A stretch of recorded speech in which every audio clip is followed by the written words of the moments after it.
Muy buenas, bienvenidos a otro Ignotopil, en el que vamos a hablar de una figura que es bastante controvertida históricamente, que es la figura de Alvarado. Es uno de los conquistadores que participó en la conquista de México, uno de los hombres fuertes de Hernán Cortés, y es una figura bastante polémica porque se le atribuyen episodios bastante crueles. Para entender la figura de Pedro de Alvarado, en este episodio vamos a hablar bastante sobre Hernán Cortés, sobre la conquista de México y sobre las etapas más importantes que se producen en el camino desde Veracruz, que es la primera ciudad que funda Cortés, hasta la llegada a México. Para ello vamos a empezar por el principio, y es saber quiénes eran los soldados de Cortés, quiénes conformaban esa hueste de hombres que parten desde Cuba hasta las costas de México. Los principales soldados de Cortés se podían dividir en tres tipos, ¿no? Los que eran hidalgos y que tenían encomiendas en Cuba. Luego había los que eran del pueblo llano, que no tenían nada en propiedad, solamente a sí mismos y nada que perder. Y luego estaban los marinos, los mecánicos, los músicos, chicos jóvenes o incluso algunos más viejos que se apuntaban a un bombardeo. Las pocas biografías que se han hecho de los conquistadores, además de las de Cortés, dicen cuál era la ascendencia de los capitanes y algunos cuentan anécdotas de sus juventudes, pero no informan de detalles más profundos sobre qué vivían en España y a qué se dedicaban, etc.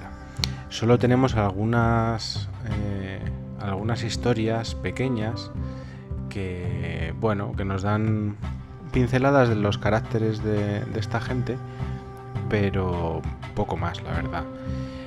Algunos de estos hidalgos o semi-hidalgos eran de nivel social superior al de Cortés, y entonces esto alguna vez le causó problemas al propio Hernán Cortés. Así que él, que tenía fama de ser un buen militar, estratega y diplomático, se los tuvo que ir ganando uno a uno con dinero y con concesiones. En general, los hombres de Cortés, sobre todo al principio de la conquista, eran bastante indisciplinados, pero estaban adiestrados bien en el arte de la guerra y la verdad es que cuando había que pelear, peleaban bien y se distinguían en la conquista. Pedro de Alvarado era extremeño y era más o menos de la edad de Cortés, y se sabe que era de los del primer grupo que hemos dicho antes, que era hidalgo. De la juventud de Alvarado se sabe muy pocas cosas, pero una de las cosas que se sabe es algún episodio que protagonizó en Sevilla, una locura, lo llaman locura famosa de juventud, que es que solía caminar por las vigas de un andamio que sobresalía varios metros de una de las ventanas más altas de la Giralda. Pero poco más, la verdad, se sabe de Alvarado antes de embarcarse en las aventuras del Nuevo Mundo. Es verdad que Alvarado ganaría la fama posteriormente de ser un capitán feroz y cruel, pero sobre todo, más que feroz y cruel, se haría famoso por ser uno de los más leales hombres de Cortés. Para hablar de Alvarado en su faceta de conquistador, lo primero que hay que hacer es explicar quién era Diego Velázquez, que no era el pintor, sino era el gobernador de Cuba en esa época en que se produce la conquista de México. Fue gobernador de Cuba desde 1511 hasta 1524, que es cuando murió. Era de origen noble y fue capitán del ejército español en Nápoles y acompañó a Colón en su segundo viaje en 1493. Con el objetivo de explorar la península del Yucatán, Diego Velázquez envió en 1518 una expedición de exploración a cargo de otro conquistador, que se llamaba Juan de Grijalva. Y en esta expedición participó nuestro protagonista Pedro de Alvarado. Al regresar de esa expedición fue cuando Alvarado contó las noticias y pruebas de las riquezas que había visto en México, y esto incendió la codicia de Diego Velázquez, quien dispuso una nueva incursión a Culúa, a cuyo mando iría su ahijado Hernán Cortés. Una de las primeras cosas que Cortés hizo al llegar, como hemos dicho antes, fue fundar la ciudad de Veracruz, de manera que así ya no tendría que depender jerárquicamente de Diego de Velázquez, cosa que lógicamente le cabreó muchísimo. A partir de este episodio nacería entre ellos una rivalidad con muchísimas implicaciones históricas, pero que bueno, no vamos a contar aquí toda porque se alargaría esto demasiado, aunque sí después contaremos algún que otro detalle. Así las cosas, con menos de 600 hombres, partió Cortés hacia las costas de México en 1519 en 11 naves.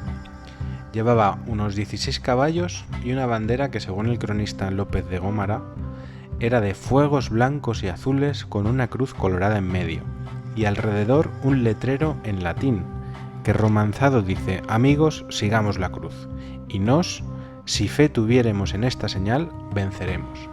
Este era un lema que recordaba mucho al del emperador Constantino, que era in hoc signo vinces, que significa en este signo vencerás.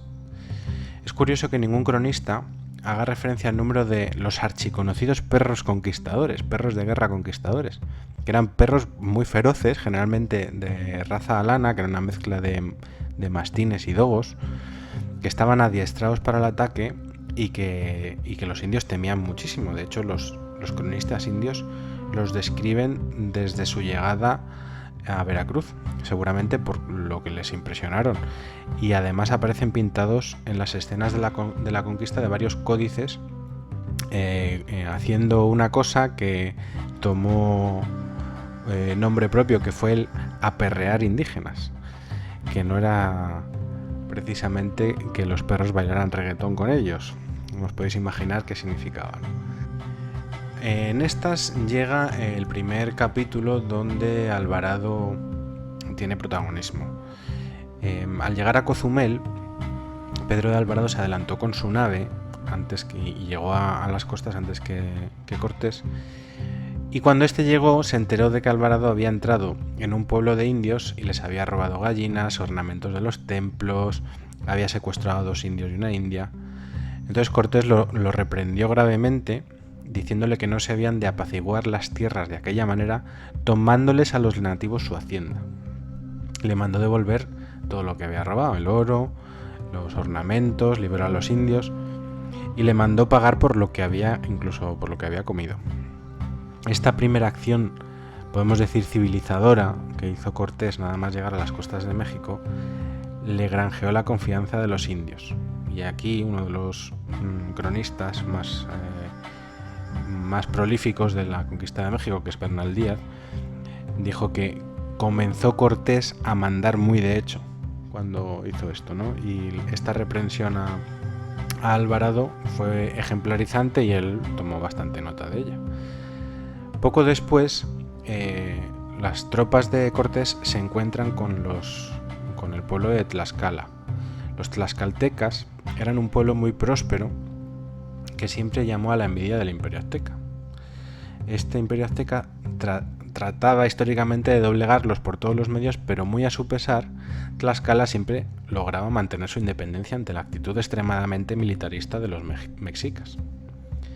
En realidad era un pueblo muy fiero en batalla y sus guerreros eran bastante temidos. Y en este contexto, la aparición de los españoles, para ellos, para los tlaxcaltecas, fue un factor que podía suponer o malísimas o buenísimas noticias.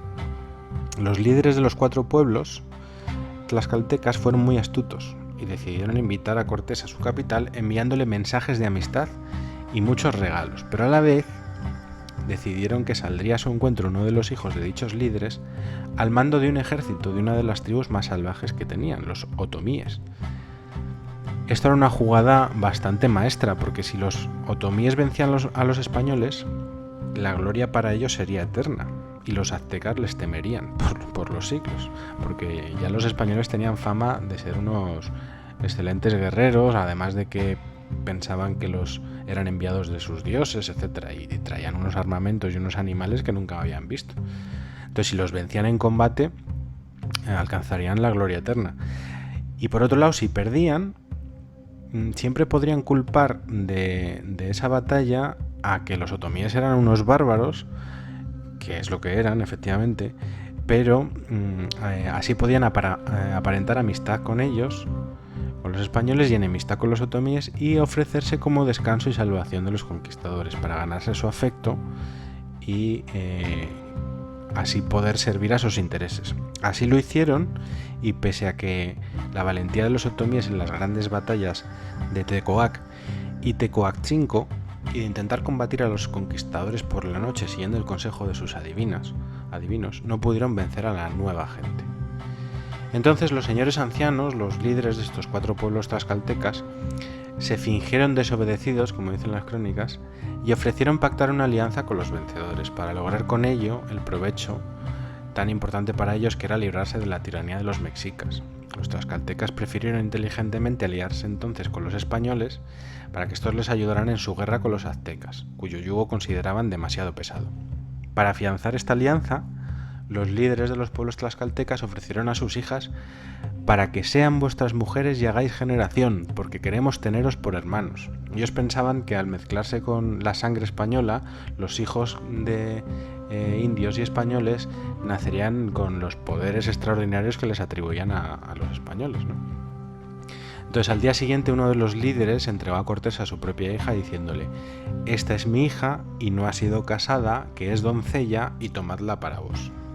Alvarado también recibió a la hija de otro de los líderes, llamada Tecuiloatzin, a la que se le puso el nombre de María Luisa por razones obvias, como pasó un poco con Malinche, ¿no?, que era la traductora que llevaba siempre Cortés, a la que empezaron a llamar Doña Marina. Con esta María Luisa, Alvarado tendría 2 hijos posteriormente, pero sería más tarde, claro, porque Cortés, que era un hombre muy devoto, aplazó la entrega de estas mujeres, y esto dejó atónitos a los indios, que no lo entendieron, y le preguntaron qué significaba que aplazara la aceptación de sus mejores hijas, ¿no?, sus mejores mujeres, mejores doncellas. Entonces esto dejó a campo abierto a Cortés para que sacara su tema favorito, ¿no? Él dijo, según los cronistas, era menester hacer primero lo que manda Dios. Los tlaxcaltecas tendrían primero que renunciar a sus ídolos, cesar sus sacrificios humanos y sodomías y creer en un solo Dios verdadero, y solo entonces aceptarían a las mujeres como suyas. Además de esto, tanto Cortés y Alvarado como algunos de los capitanes de ellos fueron padrinos de bautismo de estos líderes cuando se convirtieron, a los que se les enseñó la nueva fe, para que abandonaran sus antiguos dioses, creencias y sobre todo esta práctica de sacrificios humanos, que era algo con lo que los españoles estaban especialmente incómodos, como podemos imaginar, ¿no? De hecho, en la ciudad de Tlaxcala, que era bastante grande, se estima que de unos 150.000 habitantes, encontraron en numerosas casas a indios e indias prisioneros siendo engordados a la espera de sus sacrificios. Y esto les horrorizó, claro, a los españoles, porque también se dieron cuenta de que aparte de sacrificarles para conseguir el favor de los dioses, también se los comían. Hay que tener en cuenta que los españoles eran gente muy devota, y si bien es cierto que algún soldado había bastante bestia, la mayoría no eran así. La mayoría de estos indios liberados, temerosos de sus captores y agradecidos con los españoles, se quedaron con estos últimos en señal de gratitud. Y esta era una de las maneras que tenían los españoles de ir ganando gente y de ir engrosando sus filas para las batallas venideras. Ahora vamos a hablar del primer viaje a la gran ciudad de México.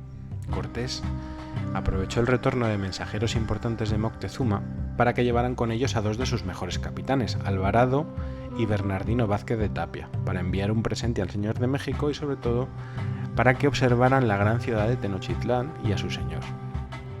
Aunque ambos tenían caballos, Cortés dispuso que fuesen a pie, casi por motivos económicos, podríamos decir. No hay que olvidar que un par de caballos suponían una enorme ventaja logística y militar, y Cortés, la verdad, no estaba por la labor de perderlos. Los tlaxcaltecas, que estaban celosos de aquel viaje, porque podía amistar a los españoles y a los mexicas, que eran sus enemigos históricos, trataron varias veces de matarlos, a Alvarado y a Bernardino Vázquez. Pero cada vez que lo intentaban, los mensajeros aztecas que los guiaban los libraron. Finalmente, Alvarado y Vázquez de Tapia no pudieron ver a Moctezuma porque les dijeron que estaba enfermo, y tuvieron que volverse habiendo llegado tan solo a Texcoco, nunca llegaron a México. Pero el viaje sirvió de mucho a Cortés porque tomó buena nota del camino, de sus obstáculos y las ciudades que había entre medias. De aquel viaje, los indios pusieron de sobrenombre a Alvarado Tonatiuh, que significa el hijo del sol, porque consideraron que era de muy linda gracia, así en el rostro como en la persona. Vamos, que el tío era bastante alfa y los indios estaban muy impresionados con sus pintas.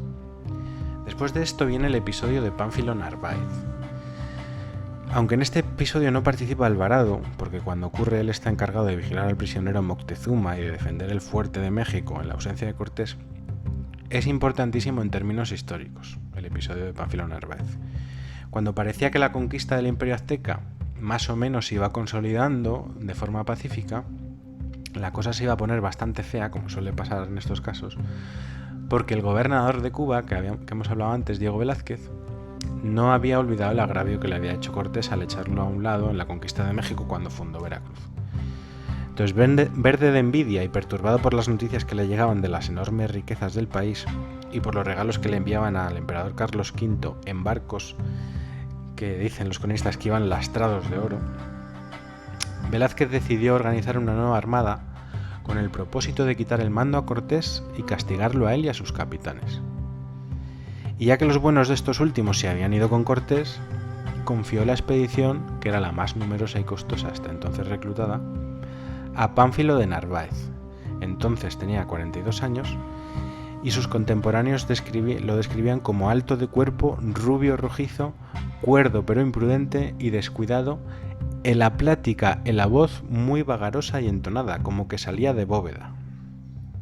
La armada de Narváez constaba de 18 naves con 800 hombres, 80 caballos y 10 o 12 piezas de artillería.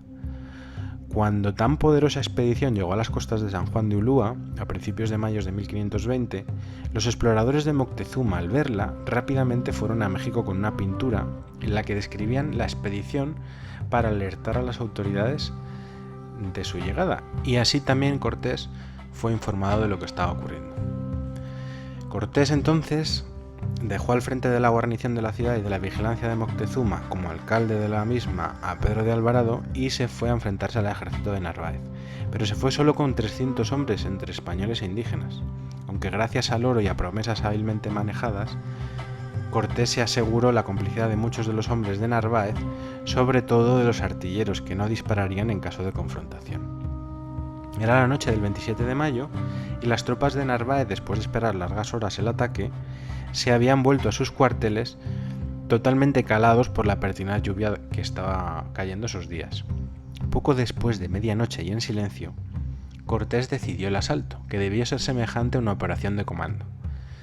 Tomaron a las fuerzas oponentes por sorpresa y consiguieron capturar a Narváez, que perdió un ojo en esta refriega, y también consiguieron engrosar sus tropas, una vez capturado su capitán, al asimilar las tropas de Narváez.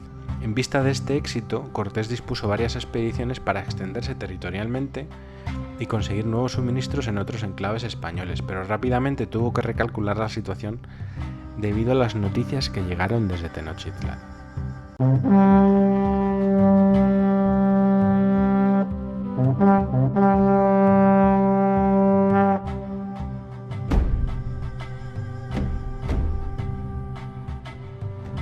Bueno, pues aquí concluye la primera parte de esta Ignotopil sobre Pedro de Alvarado. Espero que os haya gustado y próximamente tendréis la segunda parte donde hablaremos de los hitos más importantes de la conquista de México desde el punto de vista de Alvarado, que es la matanza del Templo Mayor, la Noche Triste, el Salto de Alvarado y la reconquista final de México. Gracias.